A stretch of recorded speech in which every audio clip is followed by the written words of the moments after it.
Okay, so welcome back, girls. This is strange. When I press record, every time I actually get like a little frog in my throat. So it's kind of funny that it still happens. Every time I have to press record, it gets to me. It's like, huh. So yeah, I just want to, say thank you to you being here, and it's being late for you. And for the ladies who are listening in, where are you? No, I'm just kidding. It's Friday night, and I totally get that on a Friday there will be family plans or social plans that may have been pre-made before this. So this is why we do these recordings, so that there is an available space to go over it again and again and again over this space of time. So today we're going to go into a teach, and I already pre-framed it in the lives that it might be slightly triggering, maybe not, but we're going to take it as it comes. And if it triggers you, I just want to say you're welcome, because when we get triggered, that's just your subconscious mind telling you that there is more to work on. That's all it really means. So whenever we get really triggered, instead of getting angry at the other person or getting sad or disappointed on the other person, what we really want to do here is to go, that's very interesting. Why did I feel that way? Why did this show up for me? Why did I get angry for this? Because as I've said earlier, the subconscious mind it's the domain for our emotions, and it's also the part of our brain that will repress memories and emotions. And so whenever a trigger happens and we get a strong reaction, it's because there is a past emotion or a past memory that comes back to surface, and it's the thing that gets you either into rage or to some extreme emotion. And so I just want to say, if you do get triggered by any of the things that I do say over the whole 7 days, it's not a bad thing to get triggered. It's a good thing, because if we're seeing it as, hey, actually I have more to work on, that just means that you're becoming more and more aware of where you are in your healing or in your growth. And so being triggered is a positive thing. And now I'm just going to welcome in Alex. Welcome. Oh, she can't hear it yet. Here we go. She can hear us. Sorry. No worries. I just started the teach, girls, so I'm going straight into it. You haven't missed anything. I was just pre-framing that if you get triggered tonight, I just want to say you're welcome. Okay. Yeah, because you can watch the recording for why I said that. And in the meantime, I will put you on mute as well. And then I'm more than happy to do some Q&As in the end. But I just recognized I need to get charger. So give me 1 second. Otherwise, we'll have a disaster. And we don't want to have disasters. Tech is not my strongest. It's not my strongest suit. So yeah. So as always, what I'm going to do is to just do like a good teacher do. And I will recap really quickly what it is that we've gone through, because the more repetition we do on something, the more it sinks in and the more we take on and we take it with us. So just a quick recap on where we're at. So we started off day 1 with looking at finding our sage, talking about limiting beliefs, talking about how to break down limiting beliefs and how to build up more positive ones by using the table analogy, which we see really prettily drawn out here. We also talked about how the emotions are the subconscious, they reside in the subconscious mind, and how they derive our actions and our behaviors.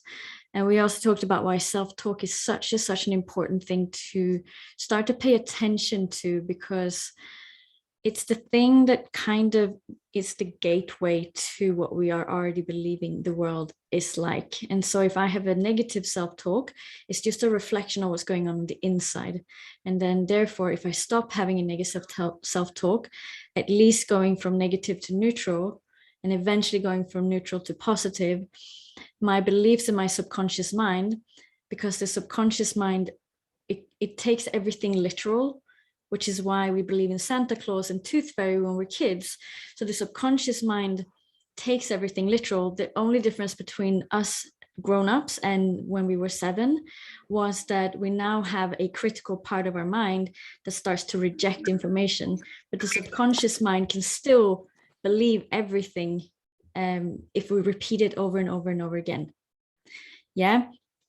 Okay, so that was it for day 1. Day 2, we talked a little bit about motivation and how some people will have more of it towards, gosh, I really see terrible spellings here, but towards motivation, and others will have more away from motivations, and how we can leverage both ends of the spectrum to really leverage ourselves to move towards our goal.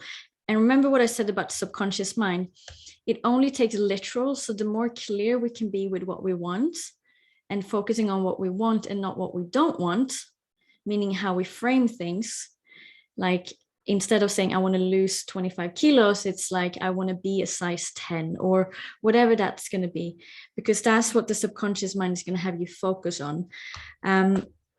We talked about why having too many restrictions is not necessarily the best way of getting into your best shape and staying in your best shape, because the more restrictions we have, the more you will have that little rebel part of your brain saying, nah, I want everything that I can't have. And it's going to just make it harder for me to stick on plan. And so motivation will drop down. And long term, it's not the solution. So we talked about the all or nothing and how it's just not the best strategy for long-term success.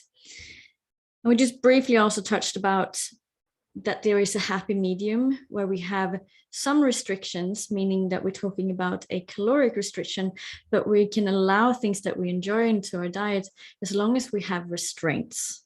And this is where we mentioned the 80-20 rule, or perhaps the 90-10 rule, depending where you are and where you want to go. But ultimately, we want to make sure that we can stay in the game for as long as we can and see the results. So there is that happy medium. Beautiful. And then we just talked a little bit about triggers and how they trigger our emotional response, which triggers our actions, which sends us to do something. And from that, we get the reward. So in my case, it was I was stressed because of a meeting. The response was anxiety. The anxiety made me go to the store. The store was I bought chocolate, and the reward was I was feeling temporarily better. And then we started over the cycle again. And how we stop is not that we're stopping the response of the emotion, but we can stop, breathe, and make a different decision that is causing us to have a similar reward.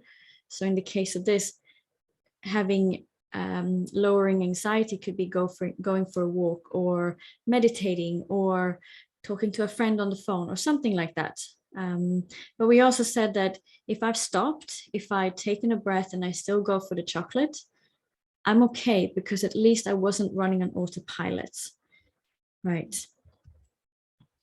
And so today we're here for the trigger party, and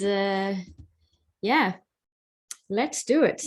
We're going to be talking about the 6 deadly traits of all success, not just in a body transformation, but really in business growth, I would say in relationships, because ultimately life and the areas of life, they're not vastly different.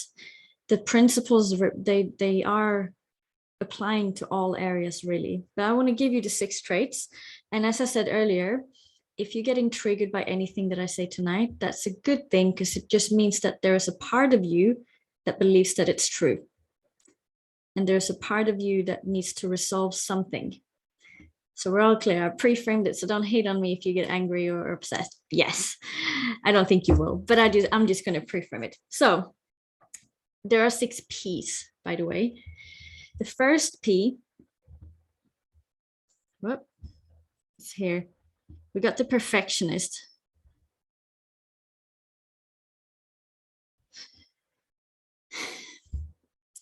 Who here? We can either raise our hand and use the chat, the chat if you want to. But who here has a tendency to want to be perfect, or to no? So we got 50-50 in the house. I have had tendencies to want to be perfect, depending on, again, the areas of life.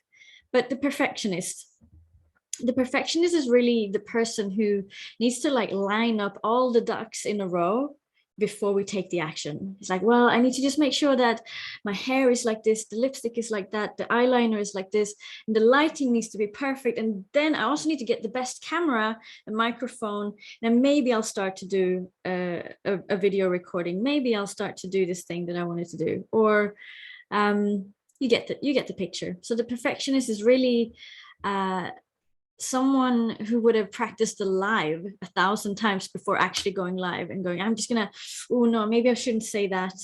And then you would look back at it maybe 3 times and go, no, I'm gonna delete it and I'm just gonna go again.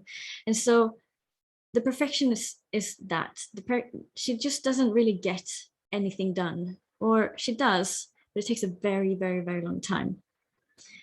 And so, yeah, it's not a great trait, because I wonder if we could resolve that, if we could just stop, how much more time we would have. Because I feel like time is the one thing that people wish they had more of. We're so busy, and yet somehow we seem to make ourselves busier than maybe we needed to be, because we're waiting for us to have a perfect presentation or whatever it is. So how much time would we save? How much energy would we save? How much more would we get done? And how much less stress and anxiety? And if my internet is jumping, just do something like this so I see it. Okay. Yeah. So the perfectionist is the one who believes that if I get it wrong, it means that I didn't get it right, and that means that I'm not good enough. And so I'm wondering if this resonates, that actually the reason is I'm waiting for it to be perfect because I'm scared that I'll prove that I'm not good enough. Yeah. The cousin of the perfectionist is the second P.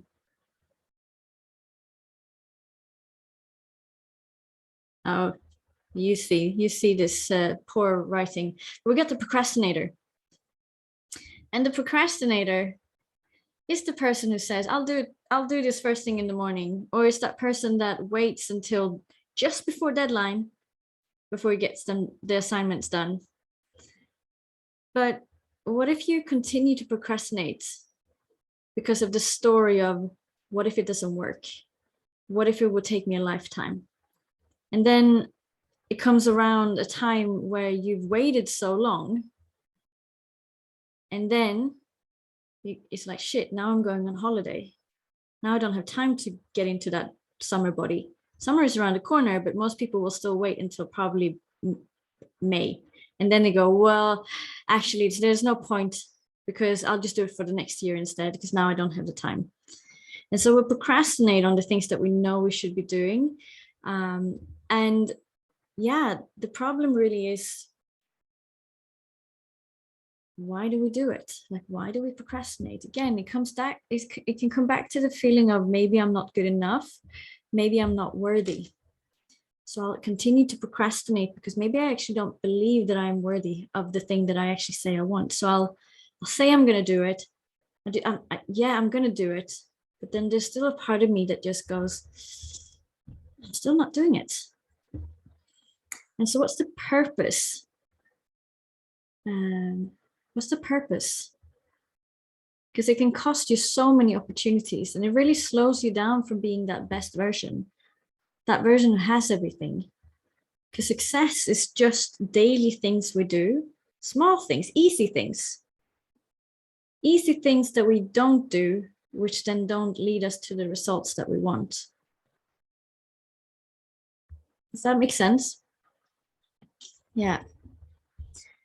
The third P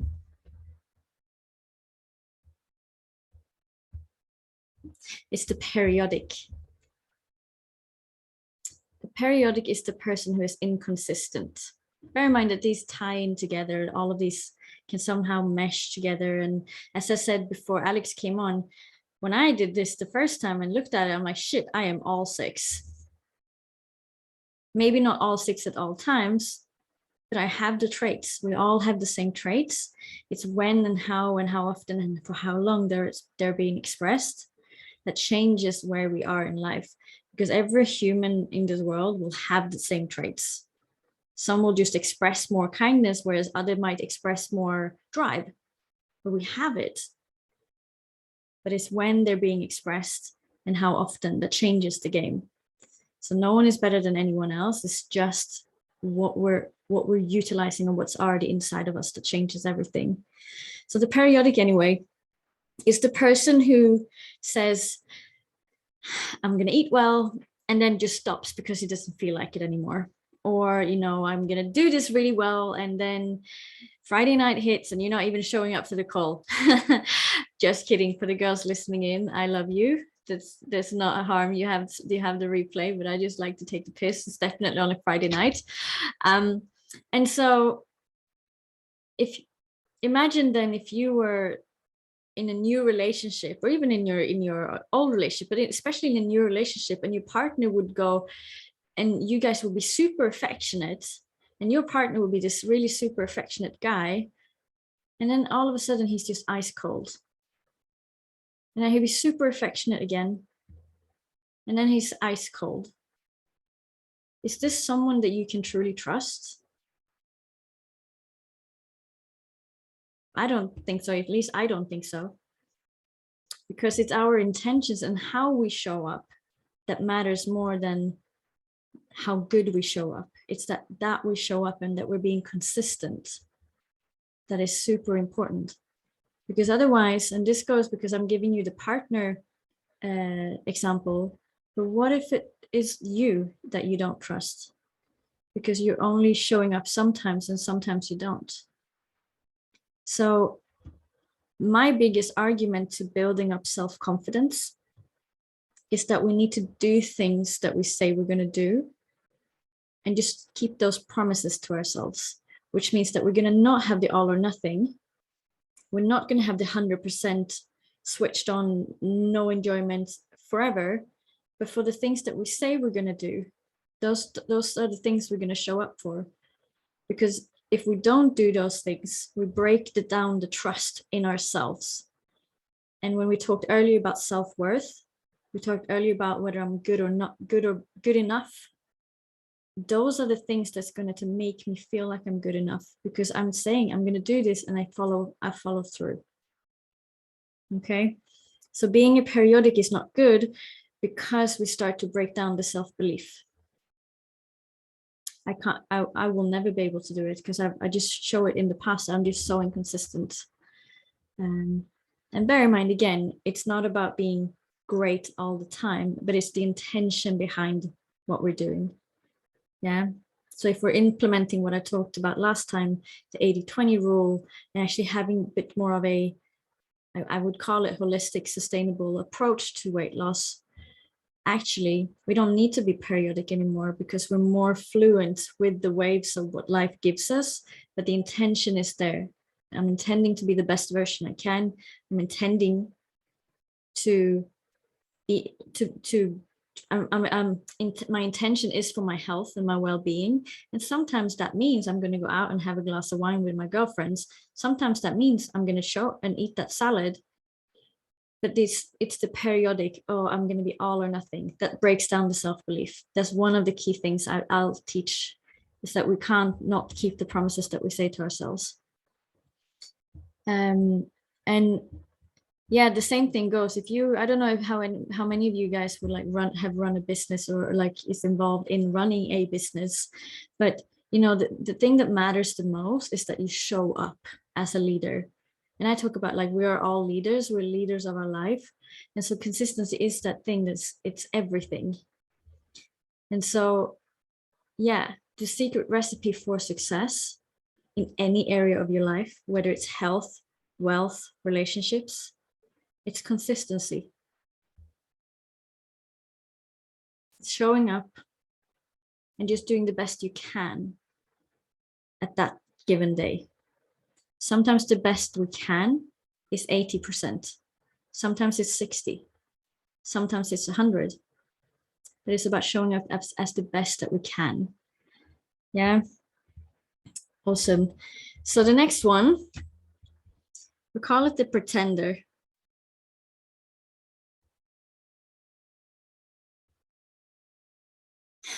We can also call this one the imposter.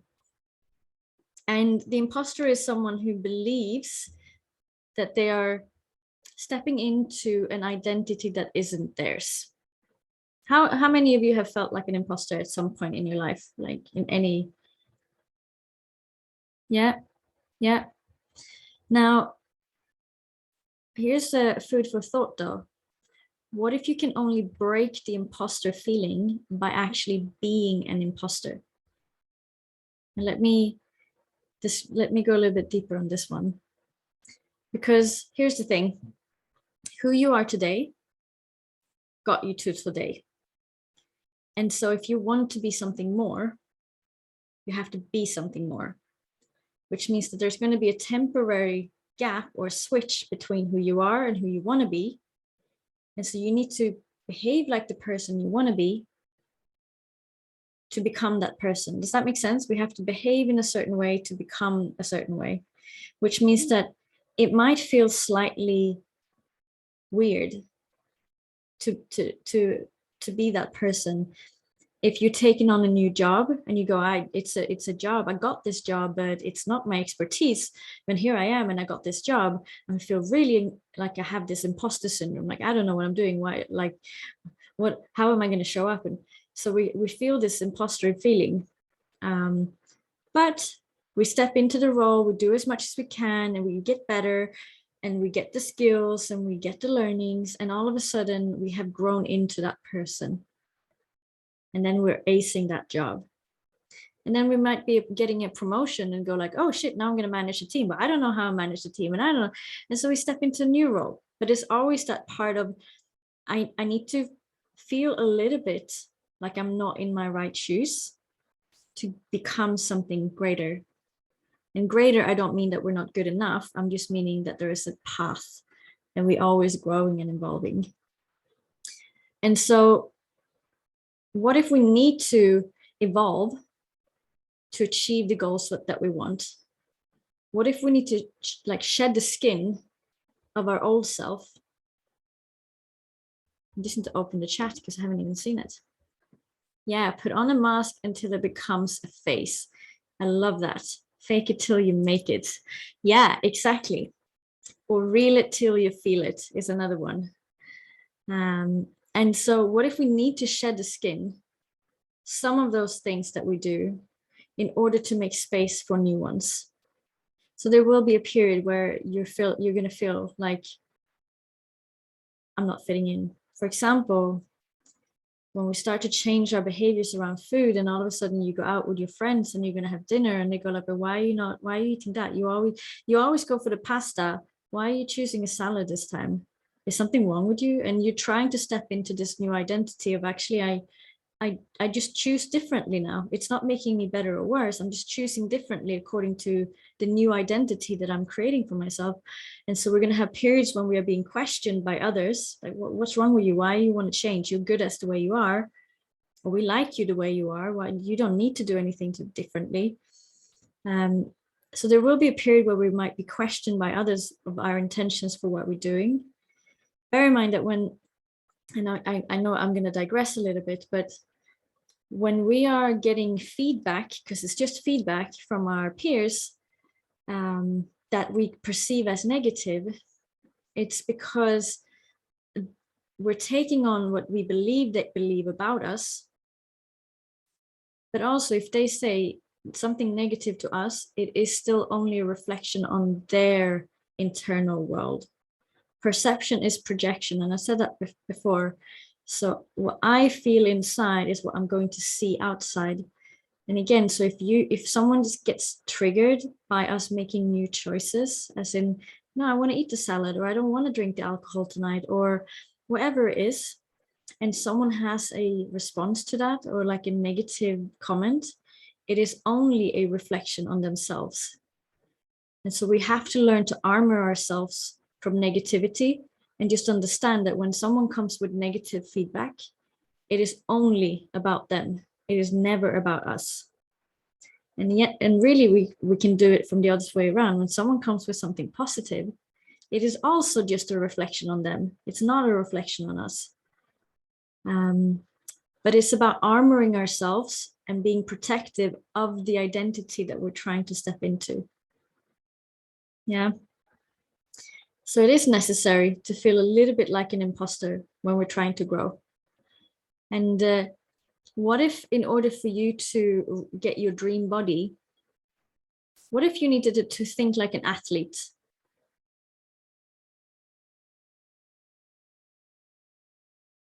What if you want £1 million, dollars, whatever currency you're wishing for in the bank, and you have to start to think of someone like a billionaire?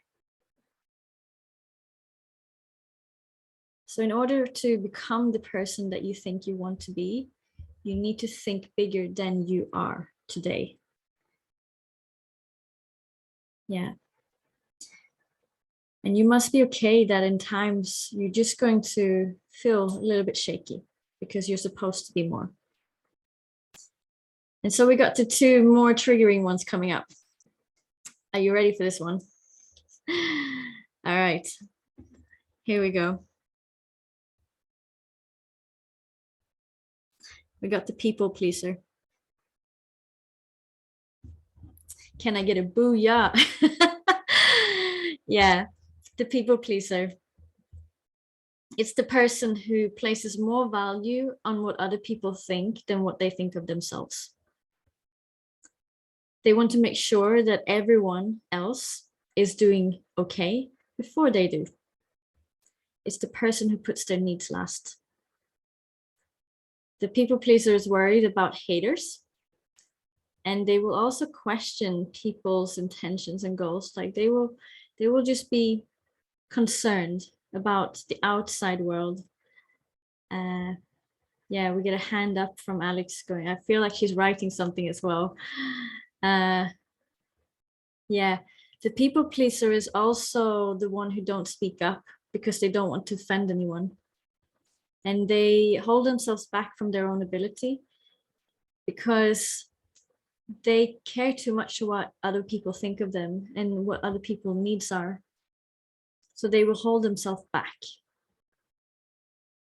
They hold themselves back from the person they can truly be, which may be different from everyone else. So they don't speak up when needed. And I was such a people pleaser. I wouldn't dare to say things that I needed. And especially there was a time when I didn't dare to say the things that were needed to my clients because I thought I would offend them and that they would just leave. But then I realized how much of a disservice I was doing them, because the truth is they needed to hear a new perspective. They needed it to be questioned. They needed to get challenged. And of course, people don't like to be challenged. Like they didn't like to hear some of the hard truth that they needed to hear in order to break away from their patterns. But yeah, it's often a hard pill to swallow when you hear things. But then when they would leave, sometimes we would like finish the call, or I'll be like, holy fuck, maybe they're leaving me now, it's like, and then yeah, let me just finish this one because now I got woof. But yeah, and then they would usually come back to me and say, thank you, that was exactly what I needed to hear. No one else would have ever told me that. Alex said, I'm happy to speak up and relatively assertive, but can be overly selfless, getting better as I get older. But regarding work, etc., definitely take on loads. Yeah. Yeah. It's so common, by the way. I feel like most people get triggered by this. I still get triggered by this myself. I'm like, Jesus. And then when I feel the people pleaser in me, I'm like, God damn it, she's still there. She's coming back. And I was like, oh, I gotta manage this one. And bear in mind, we have all the traits. It's just a matter of how much space do they take up. So yeah. So how many of you have been a little bit triggered by anything? But have you felt like this was something that was out of being mean, or is it something that needs to be said? Right? Because anything that I've said is to help you, serve you for your future.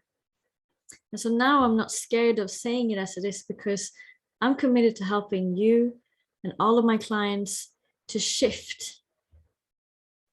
Because I truly know that there is so much more potential in everyone that I meet, that we have these things that holds us back. And these deadly traits, as we call them, they're a part of that holds us back from really realizing that potential that we have. And potential is unlimited. So if you think you have this potential, I think you have this potential, but you really have limitless potential. And so you need to really have a gladiator mindset to go and get what you want. Because the moment you start to live your life on your terms, that's going to be awesome. But the moment you realize now that you're living life on other people's terms, your life is over, because it's not your life anymore.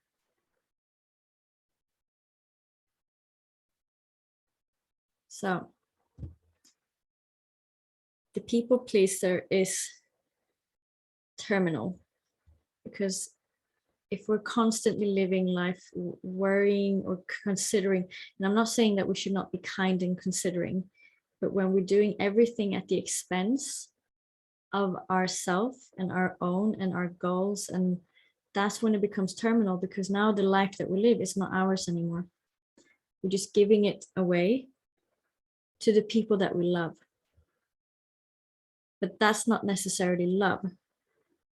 I'm going to cover next time something about the core needs, but it's just a dysfunctional way to receiving something or feeling a feeling that could be felt in a more functional way. So that's going to be next time. Alex says, don't feel triggered at all. Very happy to hear it. And I think I know what I am, like the idea of the capacity cup. Sometimes I have to say no if my cup is full. Yeah. And this is where I said, or usually say, we need to have a quite intimate relationship to ourselves to really know, like, how much can I take on? When do I fill my own cup? When do I empty my own cup? When do I just say no more? I don't want any more. So it's not about being one or the other. It's about being quite intimate with yourself so that you know exactly where you are and what you need. Yeah. The people pleaser have good intentions, but it's not necessarily the best way to try and please everyone else. It's not the same thing as being kind. So let's go to the last one. This is probably the biggest destroyer of them all. So we got pride. Pride is really your ego, the person who wants to be right, the person who has strong opinions, the person who says, I can do this on my own, the person who says, I don't need your help, the person who don't ask for help at all, the person who don't participate, the person who has excuses. That's where the ego comes in. And that's just a way to justify why we are today, so that we don't feel bad about where we are today. So we step into a justification mode and we justify it. I'm too busy. Oh, I have kids. I'm too old. Oh, yeah, I've just had a really rough day. I'm too tired. I don't know how to do that. No one supports me in this anyway. And so we find these subconscious and we make it so real that we believe that it's true. And so you don't put yourself out there. You don't dare to take a risk. You don't take a leap of faith anymore. And pride just has also a very hard time asking for help. And I used to have a really hard time asking for help. because yeah, because that just means that if I ask for help, it must mean that I'm not good enough, or it must mean that I'm stupid, or it must mean. But here's the caveat: the more successful you become, it's also harder for you to ask for help, because you think that, oh, but I'm this, and now I shouldn't have to ask for help, or not, I shouldn't struggle with this, so now I suffer in silence instead. And so pride is really a destroyer, because it holds us back. And in fact, I personally don't believe that we can ever become the best we can without the help of others. We can't. We need other people to help us be better. We need the right people. We need a good set of network and friends and coaches, or whatever it is that we need. But it is very hard to do life and achieve all of those things on our own, because pride will keep us blind to what we need to do. Yeah, does that make sense? And I tell you what, when I went through that first diet, I ended up with this eating disorder. I had a coach. I didn't tell my coach this. I didn't tell him that I was binging and that I was struggling, because in my mind, I shouldn't. I was a coach myself. In my mind, this was just how it was supposed to be. And so even afterwards, I didn't tell anyone. I didn't get help straight away, because in my mind, I was too ashamed. So my ego stopped me from getting help. So, I was binging all the way through my first diet, and no one knew. And that was because of my ego. And that was lonely. And it was kind of scary, because I didn't know who I was at that time. And so had I asked for help, had I said something, then maybe I would have gotten the help. Maybe my coach would have said, hey, let's put a break for a little while. Hey, it's okay. It's not, we're not going into war here. We don't have to push this hard. But because I didn't say anything, I didn't ask for help, he wouldn't know. He wasn't there, because I was putting up the front. Everything's great. I'm fine. I'm this, I'm that. And so this is why it's so important to check in with your ego, because it might be the thing that stops you from support, from asking your spouse, to asking for help at work, and you leave it long enough. If you're in a relationship and you leave it long enough and you don't talk about things, it becomes terminal. It's cancerous and it dies. And you could have probably worked things out earlier if you had actually talked about. The pride stopped you, and then we argue about things that we don't even know why we're arguing about anymore. And so it's always better to swallow that pill and talk, try the best that we can to express what it is that's going on, instead of leaving it so long. It's always better. Anyone that got triggered by the pride? Anyone that felt something that touched? Yeah, I don't know. Alex, you still have your hand up, so I'm just going to assume that you also have it. Yeah. So just put it in the chat so you can put it with your hands as well. How many P's were you between these 6?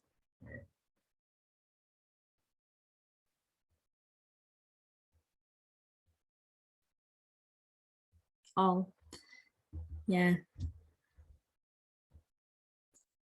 Yeah. So, yeah, I know that we went a little bit deep and a little bit dark.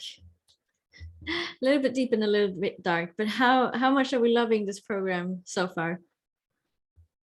Yeah. Awesome. So, I just want to, because I said in the first call that I really wanted to just create this mini program to build long-term relationships with you. And if it would be okay, I would like to just quickly share the next step, if you want to take that next step, and just explain what it would look like, so that you can keep your momentum going. I'm here to keep your momentum going. And so Alex says, I'd say a little bit of all but 4 big ones. Yeah. And thank you. Really great course. I really appreciate that. So here's the challenge and the problem. The problem is that people don't get lasting change because there's no real accountability, and your friends may not be the people who tells you what you need to hear. If you're lucky, you have friends that will say it as it is, and you go like, I don't like what you said, but thank you, I needed to hear that. But the problem is that we have a lot of friends who wants to say, of course your life is shit, it's okay, I totally get why it's shit, and they want to stroke it. It's like, of course, and you're beautiful exactly the way you are, you don't need to change because you're fantastic, right? They're saying everything like this with really good intentions. They love you, they want you to be happy. But the problem is that when we have that type of friend, and they're lovely, we need to have all kinds of friends, but the problem is that it's soothing, and it makes us maybe go, yeah, maybe I just shouldn't get what I want, everything that I want. And so having that level of support and accountability is super, super important. And, you know, you might not have like a pack of lions heading in the same mission. Maybe you feel like, I usually describe myself as a black sheep that walks around by white lamb. And I'm waiting for my herd, you know, I'm waiting for my lions to join me. And yeah, another problem is that you might be the type of person who does self-sabotage. I don't know if you felt that when we talked about it. And you find yourself just taking 2 steps forward and then you go 2 steps back again, sometimes 3 steps back and 2 steps forward, and it goes back and forth. And so this is really to ensure that you girls are not doing that ever again. So the next step would be to just book in a call with me, a free call, and from there is no pressure to do anything else, but just to get you some clarity and some momentum. And if you want to work with me, I will show you what it would look like in depth. And so it's a complimentary call, and it's not a sales call. If you want to hear more about it, then you will say so, and we will take that afterwards, okay? So I just want to make sure that after this program, you have something tangible, not just out in the blue, no support, no accountability. And so if you want to book this call, just type me in the chat and I'll send you, or I'll pop a link in the chat actually. And if you want to book it, you can do so. Let's see if I have it. No, I don't have it. Let me stop share this so I can find it easier.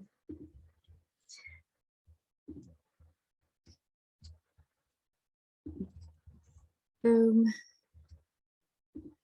Here we go. And as I say, this is, it's been so lovely. Actually, I'm going to put in the group as well. Of course, for you ladies who are watching the replay, I'm going to make this link available to you as well.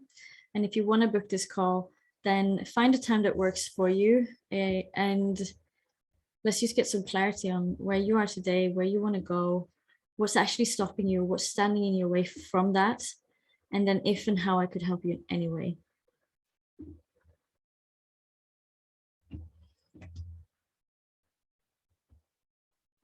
And in the meantime, we'll do a little, oh, you can't hear this. This one, my favorite song. It gets me so happy every time.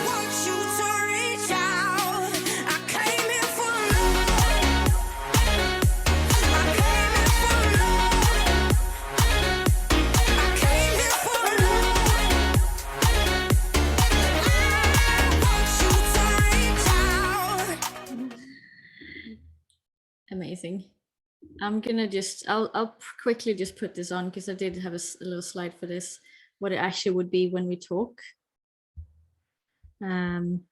Basically get clear on what your goals are, get clear on what's not working for you at the moment, get clear on the challenges or what you need to overcome, and then give you a couple of pointers. If not working together, at least you have something tangible to walk away with, okay? So that's really what it is. And I'm going to give you the assignments, and then I'm going to tell you what we're going to talk about next time on Sunday.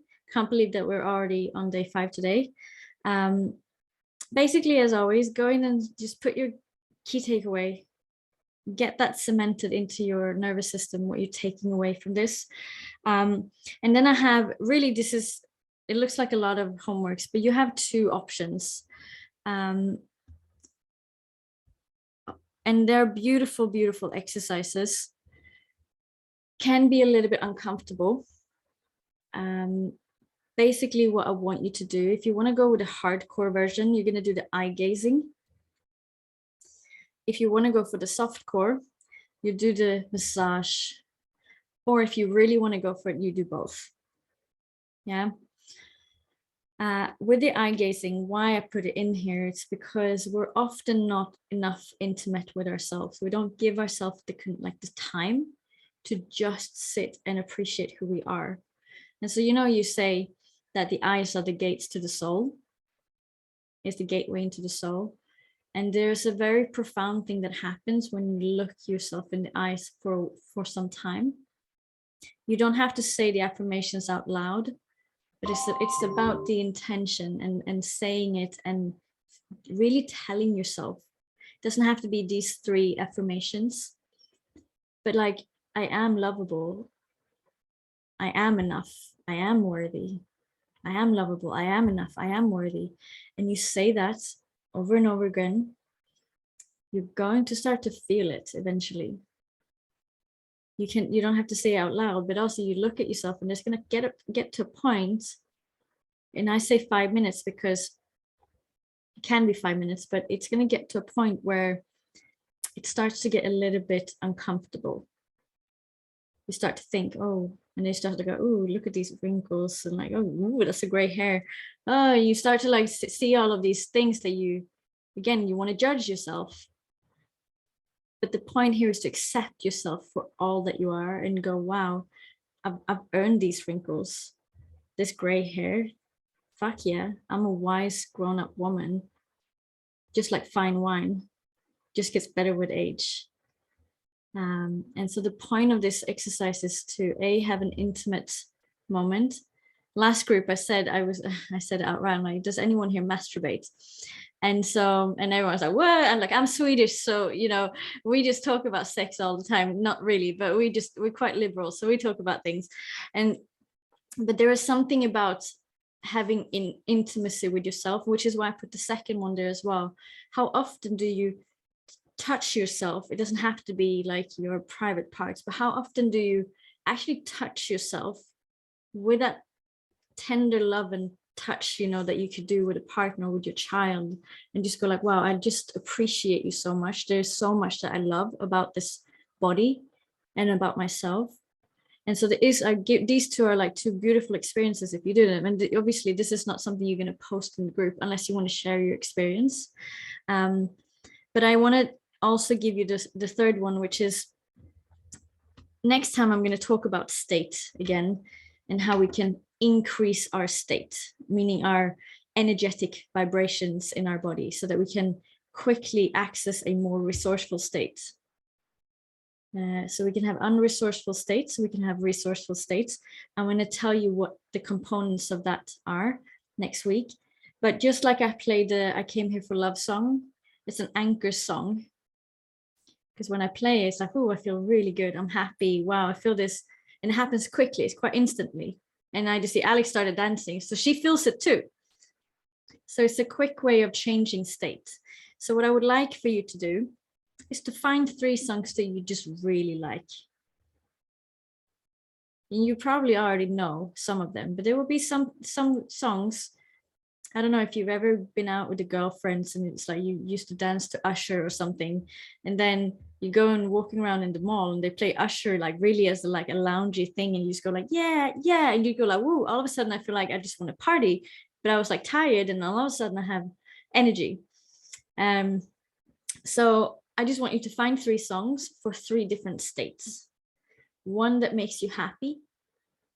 One, I mean, excited for me is like, okay, I'm gonna freaking push a PB here. I'm gonna train hard. That could also be an excitement. So you have like the, yeah, I'm about to, it's about to go down. You know, it's about to go down. I might kill someone in a good way or something. And one, you know, where it's calm. It's like actually this song, I put it on and oh my God, I'm just calm.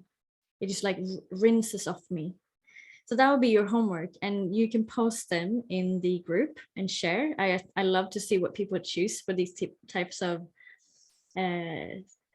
assignments. And yeah, that's it. So I'd like to open up maybe for shares or Q&A or anything that if you want to say something.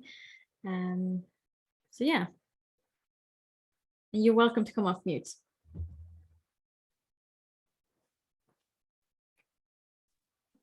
Thank you. That was so good. Really interesting. Thank you. Really enjoyed it. Could see myself in lots of those P's.